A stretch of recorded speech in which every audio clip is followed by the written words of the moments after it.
Rian, seorang office boy, OB, kapal pesiar asal Indonesia, tidak pernah menyangka hidupnya akan berubah drastis setelah seorang janda kaya asal Portugal, Dona Isabel, menawarinya uang sebesar 200 juta rupiah hanya untuk menemaninya jalan-jalan selama 1 bulan keliling Eropa. Awalnya Rian mengira ini hanya urusan pekerjaan biasa. Namun dalam perjalanan itu, keduanya terlibat dalam percakapan-percakapan yang dalam tentang kehilangan, keyakinan, dan tujuan hidup. Dari yang semula hanya soal uang, hubungan mereka berkembang jadi pertukaran jiwa dan budaya. Di tengah perjalanan, muncul konflik besar, sebuah masa lalu kelam dari Dona, dan kegamangan batin Rian sendiri tentang agama dan cinta. Namaku Rian. Orang-orang di kapal pesiar mewah ini memanggilku Boy, atau kadang cuma nyuruh, "Hey you." Tapi aku nggak terlalu ambil pusing. Aku tahu posisi. Aku cuman OB di kapal yang kalau dihitung-hitung bisa beli 3 kampung di Banyuwangi. Tugasku ya itu aja.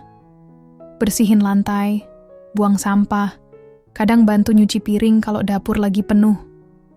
Udah hampir 2 tahun aku kerja di sini. Awalnya sih buat bayar utang bapak di kampung, tapi lama-lama malah betah. Kapalnya gede, pemandangannya bagus, dan kalau lagi beruntung, dapat sisa makanan yang masih layak dari restoran bintang 5 di atas. Hari itu, aku lagi nyapu di lorong kamar VIP lantai 5. Lorongnya panjang, karpetnya empuk, wangi parfum mahal. Biasanya aku buru-buru aja kalau lewat sini. Tapi hari itu, langkahku terhenti karena ada suara perempuan dari belakang. "Excuse me, you." "Yes, you." Aku menoleh. Seorang perempuan bule, usianya sekitar 45, rambut pirangnya disanggul rapi. Bajunya putih, bersih, dan kelihatan mahal. Tapi matanya tajam, kayak sedang menilai. "Yes, ma'am," jawabku, sedikit gugup. Dia tersenyum, tipis tapi bukan senyum ramah. Lebih ke penasaran. "Kamu bisa bahasa Inggris?" Sedikit-sedikit, kataku jujur. Dia mengangguk. "Ikut saya sebentar." Aku sempat ragu. Tapi karena dia tamu VIP dan aku OB, ya sudah, ikut saja. Kami masuk ke kamarnya. Luas. Ada balkon yang langsung menghadap laut, ada piano kecil, dan ada lukisan-lukisan yang aku nggak ngerti maknanya. Namanya Dona Isabel. Katanya dia dari Portugal, janda dari pengusaha anggur yang katanya terkenal di Eropa. Dia ngomongnya cepat, campur antara Inggris dan Portugis. Aku banyak angguk-angguk aja. Sampai akhirnya dia duduk di sofa dan bilang pelan, "Aku akan turun dari kapal besok di Barcelona. Tapi aku tidak mau sendirian. Aku ingin kamu ikut denganku selama sebulan. Kita akan keliling darat. Aku akan bayar kamu." Aku ketawa kecil, pikir itu cuma candaan. "Serius?" katanya. "Aku akan transfer uang 200 juta rupiah ke rekening kamu. Aku sudah minta data dari kapten. Aku sudah cek, kamu orang baik." Aku diam. Kepala langsung panas. 200 juta buatku angka segitu kayak mimpi. Aku bisa beli sawah buat ibu. Bisa renovasi rumah.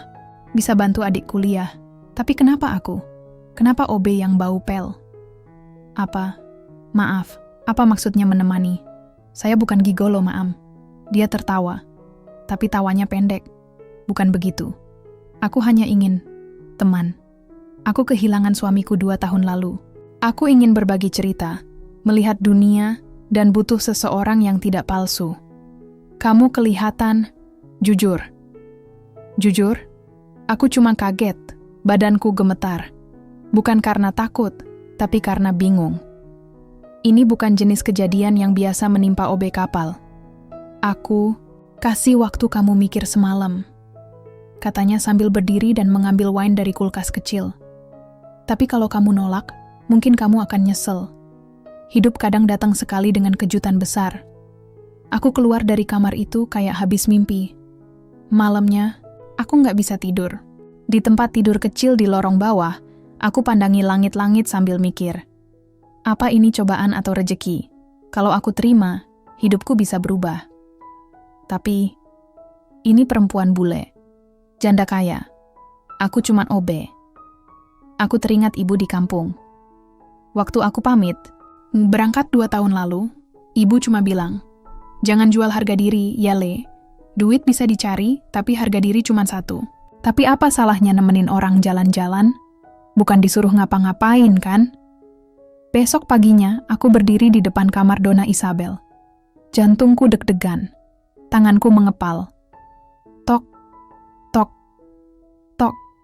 Saat pintu terbuka, aku menatap matanya dan bilang, "Saya ikut." Mobil hitam itu menggelinding mulus di atas jalanan Barcelona yang dipenuhi sinar matahari pagi. Jendela mobil terbuka separuh, angin laut masuk membawa aroma garam, dan burung camar sesekali melintas di langit biru yang bersih. Aku duduk di kursi penumpang depan, mengenakan kaos polo bersih dan celana kain pemberian Donna Isabel. Katanya, seragam OB kapal terlalu menyedihkan untuk perjalanan seperti ini. Donna duduk di belakang, sambil memandangi layar tablet yang entah menampilkan apa. Sopir pribadinya, pria muda Portugal yang pendiam bernama Miguel, hanya sesekali bicara jika ditanya. Aku masih belum percaya. Baru kemarin aku menyapu lorong dengan tangan penuh pel, dan hari ini aku duduk di dalam mobil mewah yang katanya akan membawaku keliling Eropa. Aku belum tahu rutenya. Donna bilang, "Ikuti saja. Kau akan belajar banyak dari perjalanan ini." Kami berhenti di sebuah kafe kecil di pinggiran kota Girona.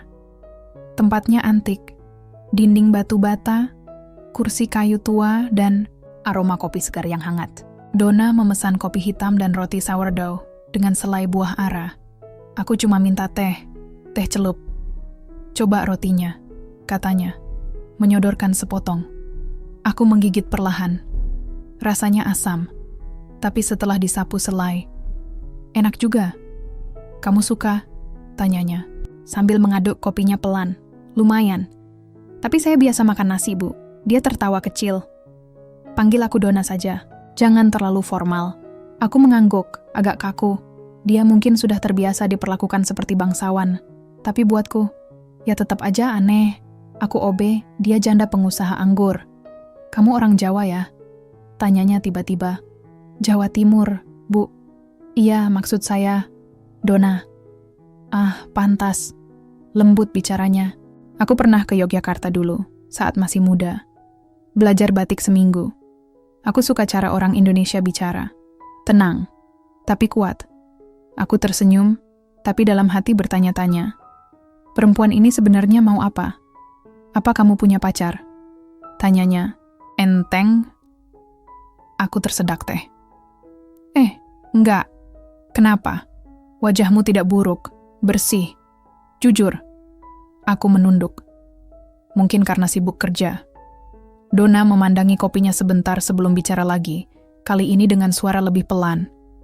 "Aku kehilangan suamiku dalam kecelakaan pesawat. Dia sedang terbang ke Argentina, lalu hilang. Sampai sekarang jasadnya nggak ditemukan." Aku diam, suara angin seperti berhenti sejenak. "Maaf." Dia menggeleng. "Itu 2 tahun lalu, tapi rasanya baru kemarin. Sejak saat itu aku sering jalan, sendiri, ke kota-kota yang dulu kami rencanakan untuk kunjungi bersama. Tapi selalu terasa kosong." Aku menatap wajahnya. Di balik kulit yang dirawat dan senyum yang sopan, ada lelah yang tak bisa disembunyikan. Aku butuh seseorang untuk menemani. Bukan bodyguard, bukan pemandu wisata. Cuma seseorang yang hidupnya belum rusak oleh dunia. Aku menelan ludah. Berat juga ya ternyata alasan di balik 200 juta itu. Perjalanan lanjut lagi. Sore itu kami tiba di Avignon, kota tua di Prancis Selatan. Jalanannya berbatu, sempit, tapi penuh pesona. Donna memutuskan menginap 1 malam di hotel butik yang penuh bunga lavender. Kamar kami terpisah. Aku bersyukur. Malamnya kami makan malam di restoran kecil. Donna mengajak ngobrol tentang Indonesia, tentang gunung, sawah, dan kenapa orang bisa tetap tersenyum meski miskin. Karena kami tidak pernah benar-benar merasa sendirian, kataku, sambil menatap lampu gantung di atas meja. Dia menatapku lama, lalu mengangguk pelan. Mungkin itu yang aku cari, Rian. Rasa tidak sendirian. Di jalan pulang ke hotel kami diam. Tapi itu bukan diam yang canggung. Lebih ke Saling mengerti bahwa ada hal-hal yang tidak perlu dijelaskan, cukup dirasakan saja. Di kamar, aku menatap langit-langit seperti biasa. Tapi kali ini pikiranku tidak ke Banyuwangi. Aku memikirkan Donna. Bukan soal uangnya, tapi tentang kesepiannya, tentang luka yang dibawanya, dan tentang betapa dunia bisa sekejap jadi berbeda hanya karena sepiring roti dan secangkir cerita. 3 hari sudah aku menemani Donna Isabel. Kami sudah melewati kota tua Avignon, singgah di sebuah danau tenang di Annecy, dan kini perjalanan membawa kami ke sebuah desa kecil di pegunungan Swiss. Tempat ini seperti dilukis oleh Tuhan dalam suasana damai. Rumah-rumah kayu berdiri berjajar, atapnya bersalju tipis. Udara dingin menggigit hidung, tapi rasanya hangat ketika kami masuk ke penginapan kecil yang dindingnya dari kayu pinus. Disinilah, untuk pertama kalinya, aku melihat Donna berdoa. Bukan berdoa seperti orang Islam yang aku kenal, tapi ia duduk di depan jendela, memejamkan mata, memegang salib kecil, dan berbisik lirih dalam bahasa Portugis. Matanya terpejam, wajahnya tenang, tangannya gemetar. Aku tidak ingin mengganggu, jadi aku duduk di kursi kayu dekat perapian. Kupandangi api yang menari-nari, tiba-tiba ia bicara, tanpa membuka mata. "Kamu berdoa juga, Rian?" Aku menoleh pelan. "Iya, Donna, tapi biasanya malam, sebelum tidur." "Bagaimana rasanya berdoa dalam agama kamu?" tanyanya. Masih dengan mata tertutup, aku butuh waktu beberapa detik untuk menjawab. Kayak ngobrol sama Yang Maha Kuasa. Tapi diam-diam, kita tunduk, kita minta, tapi juga mengadu, mengaku. Ia membuka mata perlahan dan memandangku. Aku suka mendengar itu. Kami makan malam di ruang kecil penginapan. Sup krim hangat, roti keras yang harus direndam dulu, dan anggur merah. Donna memesan 2 gelas, tapi aku menolak 1. "Maaf, saya nggak minum, Donna." Dia tersenyum, angguk pelan. "Karena agamamu, ya?" "Iya. Nggak boleh minum alkohol." Dia tak terlihat tersinggung. Justru matanya seperti berbinar. Aku kagum sama orang yang bisa menahan diri dari sesuatu yang begitu biasa di sekitarnya. Aku hanya tersenyum. Di dalam hati, aku merasa dihormati. Sesuatu yang jarang aku rasakan selama jadi OB kapal pesiar. Di sana, jadi muslim berarti harus sembunyi-sembunyi wudu. Harus diam-diam nyari kiblat. Harus tahan dikira orang aneh. Tapi, Donna ia menerima, bahkan mendengarkan. Malam itu, kami bicara banyak tentang puasa Ramadan yang menurut Donna gila tapi mengagumkan, tentang sholat 5 waktu yang katanya seperti latihan disiplin jiwa, dan tentang kenapa umat muslim pergi haji ke Mekah. Karena itu panggilan, jawabku. Kalau sudah rezekinya maka dia akan datang. Donna menatap keluar jendela, salju turun pelan. Ia menaruh gelas anggurnya. Apa Tuhan akan menerima orang sepertiku, Rian? Pertanyaannya membuatku terdiam. Aku tahu ia bukan sedang minta jawaban syariat. Ia sedang bicara dari lubuk hati yang paling dalam. Tentang masa lalunya. Tentang dosa, luka, kehilangan. Tentang merasa hampa meski dikelilingi kekayaan. Aku jawab pelan. Saya percaya Tuhan Maha Tahu isi hati. Mungkin lebih penting dari apa yang terlihat di luar. Donna menatapku lama. Wajahnya lembut. Tapi matanya seperti menyimpan ribuan malam tanpa tidur. Keesokan harinya, kami singgah di kebun anggur milik mendiang suaminya di Italia, Utara. Donna berjalan di antara barisan tanaman yang sudah meranggas. Angin musim dingin membuat rambut pirangnya terurai sedikit berantakan. Disinilah aku dulu tinggal. Bersama dia. Aku diam di belakangnya, memberi ruang. Dulu aku pikir, hidupku lengkap.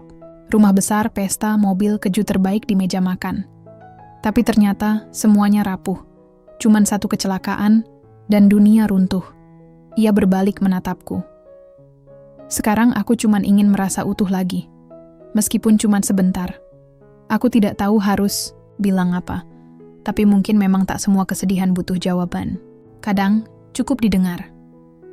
Sore itu, sebelum kami pergi, Donna berdiri di tengah kebun dan berkata pelan, "Aku akan jual tempat ini." Aku terkejut. "Serius, Donna?" Ia mengangguk. "Tempat ini menyimpan terlalu banyak kenangan. Aku ingin mulai lembaran baru.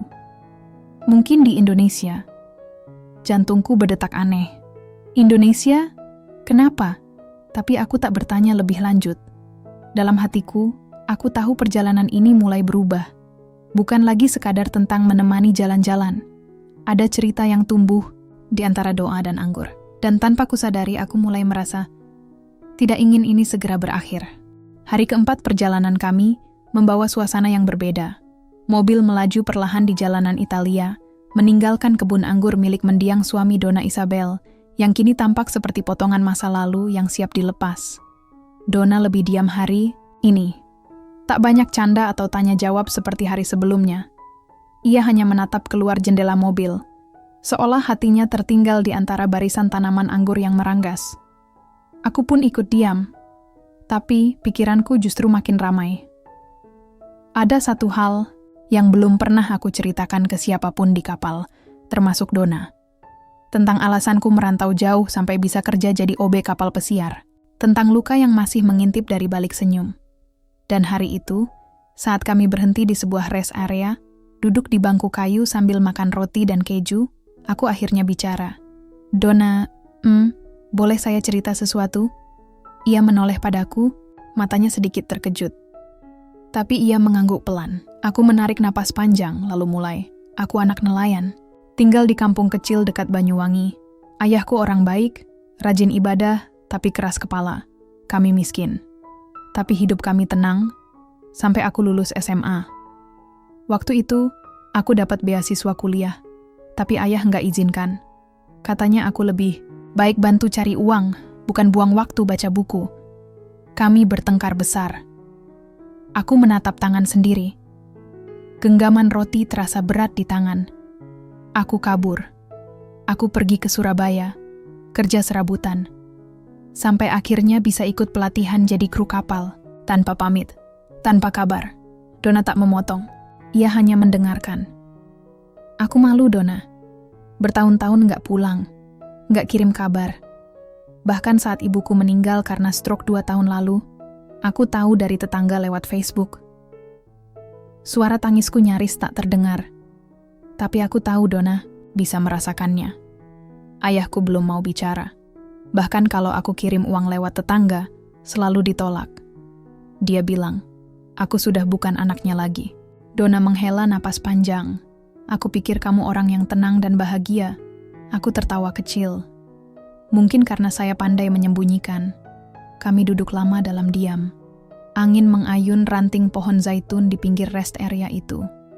Langit mulai gelap, menjelang sore Donna akhirnya bicara. Suaranya pelan tapi mantap. "Rian, kamu tahu kenapa aku pilih kamu? Dari ratusan awak kapal itu, aku menggeleng. Karena saat aku lihat kamu bersihkan lantai lorong kapal, wajahmu seperti seseorang yang sedang menebus sesuatu. Bukan sekadar bekerja, ada beban. Tapi kamu tetap senyum, dan aku tahu kamu bukan orang sembarangan." Aku menoleh padanya. "Kamu bilang kamu lari dari Banyuwangi. Tapi bisa jadi justru sekarang, kamu sedang menuju pulang. Cuma lewat jalan memutar." Perkataannya menamparku halus, tapi juga menyembuhkan. Malamnya kami menginap di kota kecil Verona. Kota yang katanya jadi latar belakang kisah Romeo dan Juliet. Tapi bagiku, kota ini seperti jembatan antara masa lalu dan masa depan. Sebelum tidur, aku duduk sendiri di balkon kamar penginapan. Kupandangi langit yang jernih, dan aku mulai membaca doa yang sudah lama tak kuucapkan dengan sungguh-sungguh. "Ya Allah, kalau ini jalanmu untukku kembali, maka tunjukkan jalannya." Pagi esoknya saat sarapan, Donna berkata tiba-tiba, "Minggu depan kita ke Lisbon. Dari sana aku akan ikut kamu ke Indonesia." Aku menoleh cepat. "Ke Indonesia?" Ia tersenyum. "Aku ingin tahu tanahmu. Aku ingin mengenal keluargamu." Aku tercekat, antara haru dan takut. Bagaimana mungkin aku bawa janda Portugal kaya ke rumah nelayan tua yang bahkan belum bisa memaafkanku? tapi jauh di dalam hatiku, sesuatu terasa menghangat. Mungkin inilah waktunya pulang. Mungkin perjalanan ini memang bukan sekadar tentang jalan-jalan, tapi tentang menjemput yang tertinggal. Dan aku tahu, badai akan datang. Tapi untuk pertama kalinya, aku siap. Lisbon menyambut kami dengan hangat. Matahari bersinar terang di antara bangunan-bangunan tua berwarna pastel. Laut Atlantik terlihat biru keperakan dari jendela hotel tempat kami menginap, dan Donna Isabel terlihat jauh lebih ringan sejak keluar dari kebun anggurnya di Italia. Ia seperti menemukan sesuatu yang selama ini ia cari. Tapi justru aku mulai gelisah. Besok pagi kami akan terbang ke Jakarta, lalu lanjut ke kampungku di Banyuwangi. Sebuah desa kecil yang bahkan tak semua orang Indonesia tahu. Sementara Donna, ia akan melihat semuanya. Rumahku yang beratap seng. Kamar masa kecilku yang catnya sudah mengelupas. Dan yang paling kutakutkan, wajah ayahku. Malam itu, aku duduk di balkon hotel, memandangi pelabuhan Lisboa yang tenang. Di tangan, kutimang-timang selembar surat yang belum pernah kubuka sejak dikirim tetanggaku sebulan lalu. Surat dari ayahku. Amplopnya sudah lecek, tapi aku belum pernah punya keberanian untuk membaca. Donna datang, membawa 2 cangkir teh herbal. "Kamu belum tidur," katanya lembut. Aku tersenyum tipis. Belum bisa. Ia duduk di sampingku, lalu melihat surat yang kupegang. "Dari keluargamu?" Aku angguk pelan. "Kenapa belum dibuka?" Aku tidak langsung menjawab. Lalu, setelah diam beberapa saat, aku berkata, "Karena aku takut isinya bukan apa yang aku harapkan." Donna tidak memaksa. Tapi entah kenapa, malam itu, aku perlahan membuka amplopnya. Isinya 2 lembar kertas. Tulis tangan. Hurufnya masih khas ayahku, tegas, penuh tekanan. "Rian, jika kau terima surat ini, berarti kamu masih hidup. Alhamdulillah. Aku tidak akan bilang aku sudah memaafkanmu. Tidak semudah itu. Tapi aku juga tidak bisa bilang aku membencimu. Karena setiap malam aku masih mendoakanmu. Meski aku kesal, marah. Tapi kamu tetap anakku. Ibumu pernah bilang, kamu punya hati yang baik meski sering keras kepala seperti aku. Mungkin dia benar. Aku lihat di Facebook, kamu kerja di kapal besar. Kamu lihat dunia. Sementara aku masih di sini. Mancing ikan, bangun subuh, hidup di bawah langit yang sama. Jika kau mau pulang, pulanglah. Tapi jangan bawa malu. Bawa hatimu, bawa jujurmu, dan datanglah sebagai anak, bukan sebagai orang asing. Aku tidak sadar kalau air mataku sudah mengalir. Donna mengusap punggungku pelan. "Dia masih menunggu," katanya lembut. Aku mengangguk. Aku kira dia sudah benar-benar menolak aku. "Kamu tahu, Rian," kata Donna, menatap ke arah laut. "Di dunia ini, tidak ada luka yang lebih menyakitkan daripada kehilangan anak. Percayalah, aku tahu rasanya. Aku menoleh. Aku pernah hamil bertahun-tahun lalu, tapi kandunganku tidak kuat. Aku kehilangan bayi itu. Aku menatapnya tak percaya. Dan setelah itu, suamiku berubah. Rumah besar kami makin sunyi. Tidak ada suara tangis bayi. Tidak ada tawa. Hanya kesunyian. Mungkin itu awal dari semuanya. Tiba-tiba, aku merasa kami berdua bukan lagi 2 orang dari dunia yang berbeda. Tapi 2 orang yang sama-sama mencari rumah. Walau dengan cara yang berbeda. Keesokan paginya, kami naik pesawat menuju Jakarta.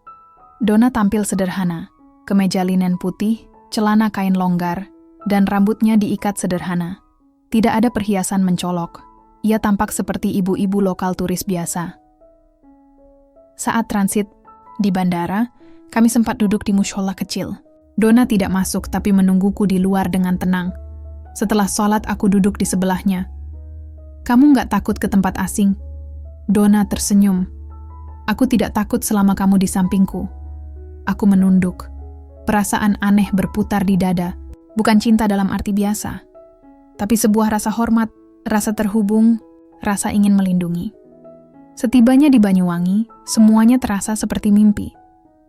Kami dijemput oleh tetanggaku, Pak Raji, dengan mobil pikap tua. Donna duduk di depan, aku di belakang bersama koper. Sepanjang perjalanan, aku hanya bisa memandangi sawah yang dulu sering kulewati sambil naik sepeda ke sekolah. Sore itu, ketika kami tiba di depan rumah, langkahku terasa berat. Ayahku berdiri di depan pintu. Tua, lebih kurus dari yang kuingat, tapi matanya masih sama. Tajam, penuh harga diri. Aku turun pelan, lalu berjalan mendekat. Donna berdiri di belakangku, menunduk sopan. "Assalamualaikum, Yah." Ayah tidak langsung menjawab, tapi matanya berkaca-kaca, bibirnya bergetar. "Waalaikumsalam," bisiknya lirih. "Rian." Lalu, sesuatu yang tidak pernah kubayangkan terjadi. Ayah memelukku. Erat, tangis kami pecah. Di tengah sawah, di bawah langit petang, aku kembali.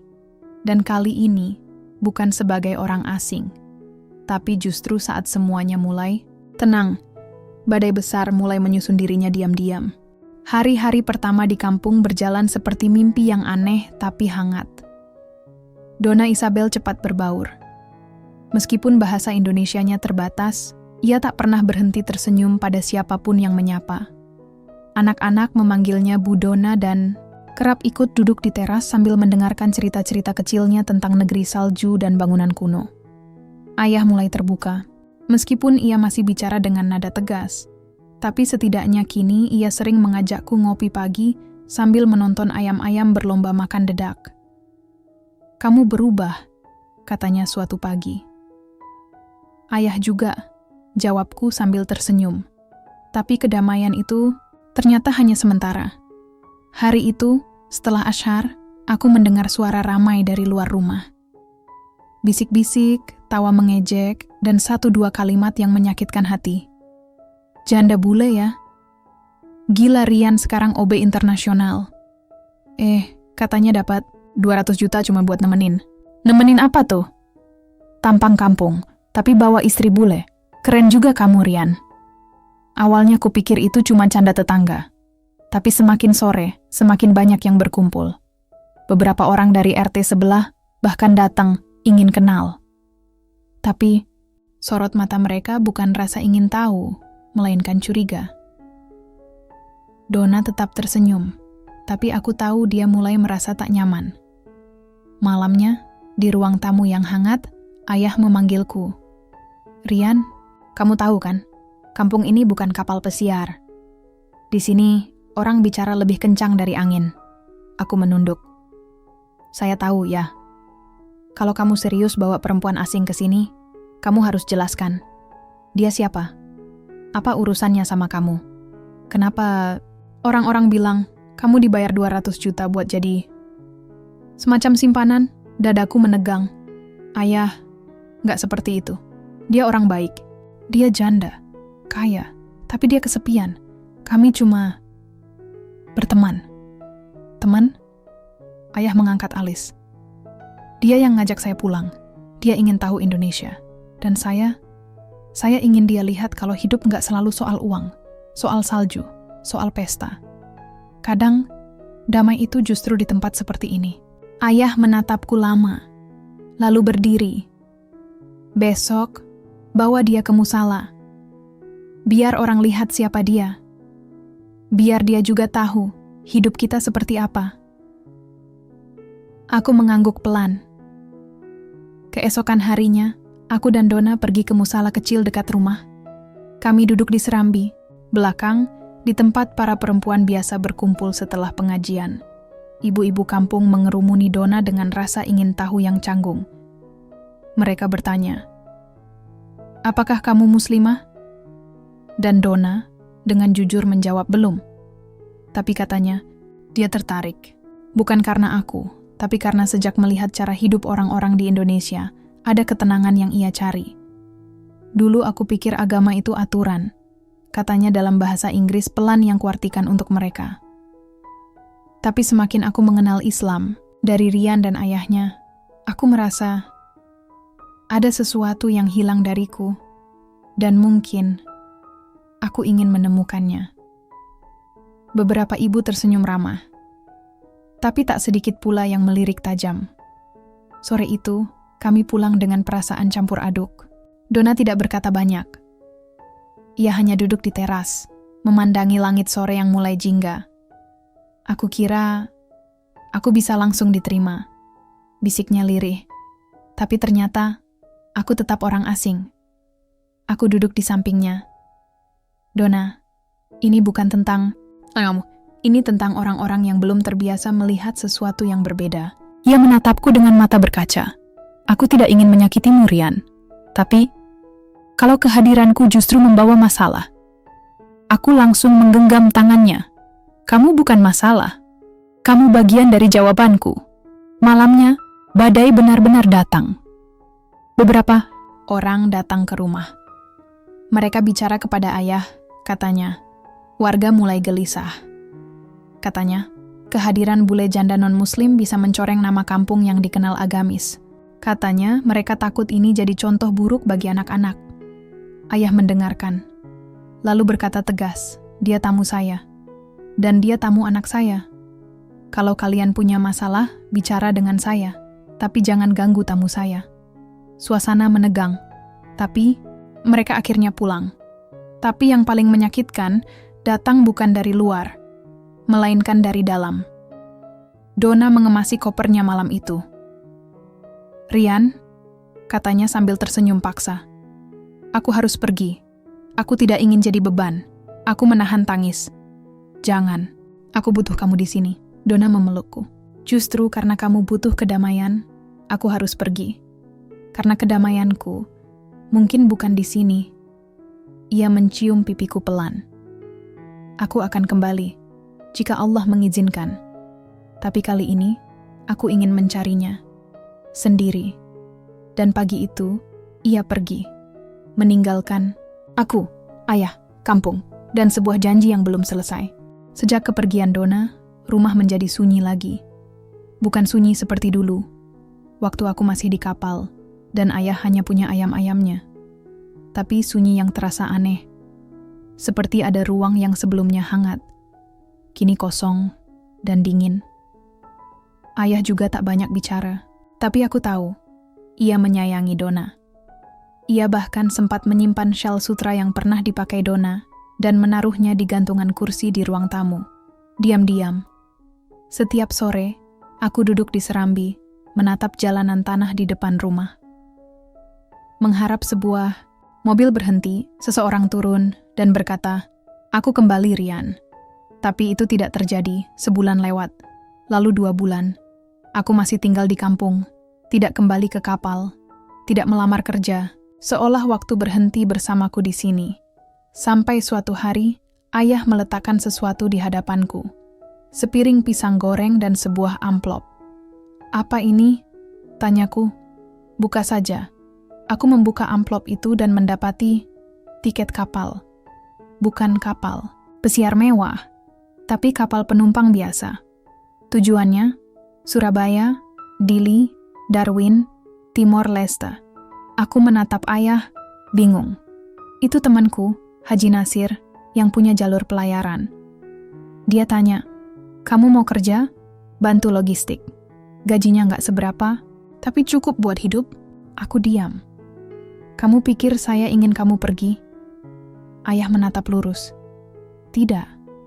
Tapi saya juga nggak mau kamu diam di sini, nunggu sesuatu yang nggak pasti. Hidup itu bukan cuma tentang menunggu, Rian, tapi juga tentang melangkah." Aku menggenggam tiket itu. Rasanya seperti mengulang hidup dari awal.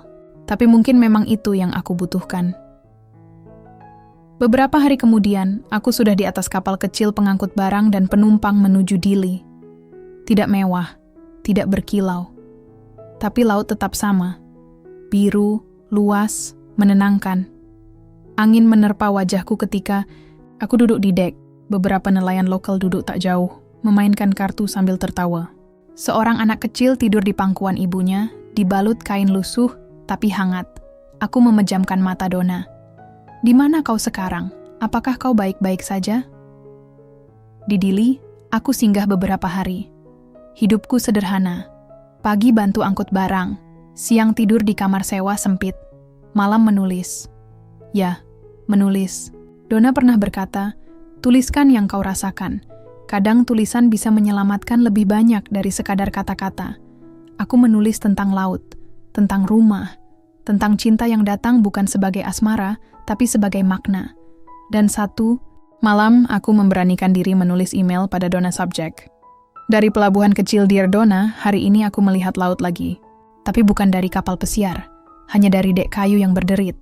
Tapi laut tetaplah laut, tidak peduli siapa yang memandang. Aku ingin bilang terima kasih, karena telah hadir, meski sebentar. Kamu membuatku mengerti bahwa rumah tidak selalu soal tempat, tapi bisa jadi tentang seseorang. Dan kamu adalah rumah yang sempat singgah di hidupku. Jika kamu membaca ini, aku di Timor Leste. Entah setelah ini kemana, tapi aku akan tetap berjalan. Karena hidup, seperti laut, harus terus mengalir. Rian, aku menekan tombol send dengan tangan gemetar. Tak berharap banyak, tapi setidaknya aku telah bicara. 3 hari kemudian, ketika aku sedang mengangkut karung beras dari pelabuhan ke truk, ponsel lamaku bergetar. 1 email masuk. From Donna Isabellaku menahan napas.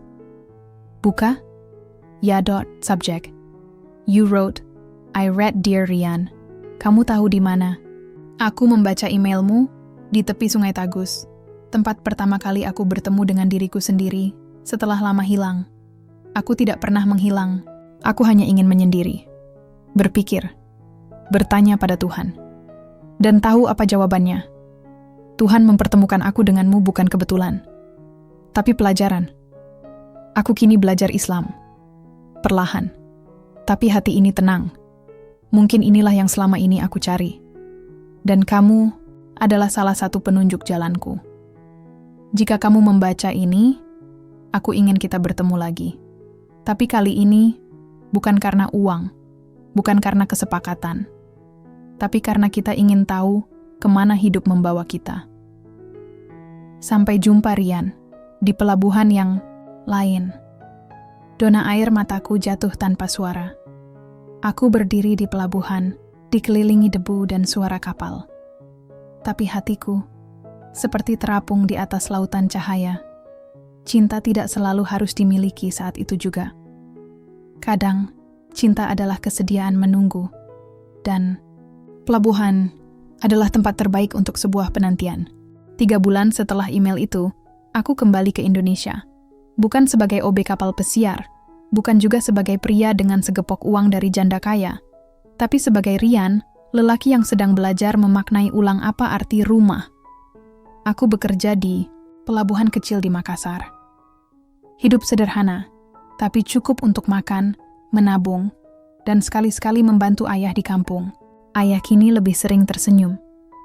Ia bilang, "Kamu memang anak laut, Rian. Tapi akhirnya, kamu tahu cara berlabuh. Dan aku pun berlabuh. Tapi belum lupa berlayar." Hari itu langit cerah, angin bertiup lembut. Di pelabuhan, sebuah kapal asing bersandar. Turis-turis turun, membawa koper dan kamera. Aku sedang bantu mengangkat peti minuman dari truk ke kafe pelabuhan, ketika seorang anak kecil berambut ikal menarik bajuku. "Mr. Rian?" Tanyanya dengan logat aneh tapi lucu. Aku menoleh. Bocah laki-laki sekitar 6 tahun. Matanya hijau kehijauan. Kulitnya terang, tapi terbakar matahari. Ia tersenyum sambil menunjuk ke arah belakang. Dan di sana, aku melihat Donna berhijab, sederhana. Tapi wajahnya masih Donna yang aku kenal. Tapi juga bukan. Ada sesuatu yang baru di matanya. Cahaya yang lebih dalam, lebih tenang. Aku melangkah pelan. Jantungku berdetak kacau. "Rian," katanya. Aku tidak bisa bicara, hanya menatapnya, mencoba memastikan ini bukan mimpi. Ia tertawa pelan. "Aku kembali, bukan untuk jalan-jalan, tapi untuk tinggal." Aku hampir tak percaya. "Anak ini?" Tanyaku pelan sambil menatap si kecil yang kini bermain kerang di dekat kami. "Bukan anakku," jawabnya cepat. "Namanya Lino, anak dari sahabatku di Lisbon. Aku adopsi setelah dia meninggal karena kanker. Dan dia bilang, kalau aku ingin jadi ibu, Jadilah ibu yang tahu kemana harus membimbing. Jadi aku bawa dia ke sini. Ke negeri yang ajarkan aku tentang hati. Aku tidak bisa berkata apa-apa. Hanya duduk di bangku pelabuhan. Donna duduk di sampingku. Tidak bersentuhan, tidak saling peluk. Tapi jarak itu terasa penuh rindu, penuh makna. Aku sudah masuk Islam, Rian, 3 minggu lalu, di Lisbon. Dengan bimbingan seorang ustazah Indonesia di komunitas muslim sana. Aku ingin kamu tahu, itu bukan karena kamu, tapi karena aku yakin. Dan aku siap menempuh jalan panjang ini. Aku mengangguk. Dan kalau kamu mengizinkan, lanjutnya sambil menoleh padaku. Aku ingin tinggal di sini. Mungkin buka sekolah kecil, bahasa, budaya, atau apapun. Dan kalau kamu belum punya rencana menikah, ia tertawa malu. Aku tertawa. Menatap langit. Kapalku memang sudah lama. Berlayar, Donna. Tapi sekarang aku tahu pelabuhanku. Ia tersenyum. Hari itu kami tidak membuat janji besar, tidak melamar, tidak menikah di dermaga, tidak ada drama dramatis. Kami hanya duduk, menatap laut yang sama. Lino tertawa sambil menunjukkan kerang berbentuk hati, dan aku berpikir, mungkin memang begini cara Tuhan bekerja. Bukan lewat keajaiban besar, tapi lewat perjalanan, perjumpaan, perpisahan, dan keberanian untuk memulai lagi. Malamnya, aku menulis di buku catatanku.